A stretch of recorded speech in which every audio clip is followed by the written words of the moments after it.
Assembly ఎన్నికలు దగ్గర పడుతున్న కొద్దీ ద్రవిడ రాజకీయాలు వేడెక్కుతున్నాయి. ఊహించని పొత్తులతో పార్టీలు షాక్ ఇస్తున్నాయి. జయలలిత వీర విధేయుడు డీఎంకేకు సపోర్ట్ చేయడం తమిళనాట సంచలనంగా మారింది. పన్నీర్సెల్వం నిర్ణయానికి గల కారణాలేంటి? కాంగ్రెస్ రియాక్షన్ ఏంటి?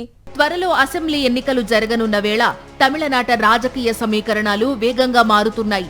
అన్నా డీఎంకే బహిష్కృత నేత మాజీ సీఎం ఓ పన్నీర్సెల్వం భారీ షాక్ ఇచ్చారు. ముఖ్యమంత్రి ఎంకే స్టాలిన్ తో భేటీ అయ్యి ఆయనకు మద్దతు ప్రకటించారు. స్టాలిన్ పాలనపై ప్రశంసల జల్లు కురిపించారు.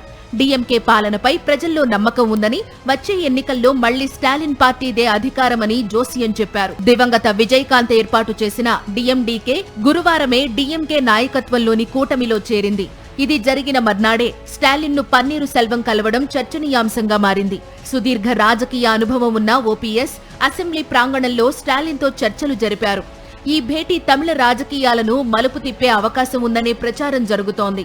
రాబోయే ఎన్నికల్లో పొత్తులు, సీట్ల పంపకాలపై ముమ్మర చర్చలు జరుగుతోన్న తరుణంలో డీఎంకే చీఫ్ ను ఓపీఎస్ కలవడం రాజకీయంగా ప్రాధాన్యం సంతరించుకుంది. దివంగత సీఎం జయలలితకు వీర విధేయుడైన పన్నీర్సెల్వం ఆమె బతికి ఉన్నప్పుడు ఓ వెలుగు వెలిగారు. అమ్మ జైలుకు వెళ్లినప్పుడు ముఖ్యమంత్రి పదవిలో ఓపీఎస్ నే కూర్చోబెట్టారు. 2016లో జయలలిత అనారోగ్యానికి గురైనప్పుడు కూడా పన్నీర్సెల్వం సీఎం పగ్గాలు చేపట్టారు. కానీ జయ మరణం తరువాత అన్నా డీఎంకేపై పట్టు సాధించిన పళనిస్వామి, శశికళ మద్దతుతో ముఖ్యమంత్రి అయ్యారు. ఆ తరువాత నెమ్మదిగా అన్నా డీఎంకేకు దూరమైపోయారు ఓపీఎస్. ఈపీఎస్ ఆయన్ను పార్టీ నుంచి బహిష్కరించారు. రాజీకి సిద్ధమని ప్రకటించినా నో ఎంట్రీ అంటూ పూర్తిగా తలుపులు మూసేశారు.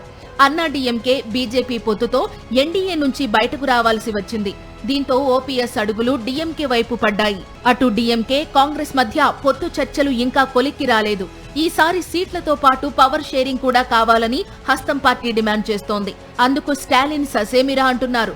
దీనిపై చర్చలు సాగుతూనే ఉండడంతో అసలు డీఎంకే కాంగ్రెస్ పొత్తు ఉంటుందా అనే ఉత్కంఠ నెలకొంది. అయితే డీఎంకే ఎంపీ కనిమొళి మాత్రం పొత్తు విషయంలో సందేహాలు అవసరం లేదని స్పష్టం చేశారు.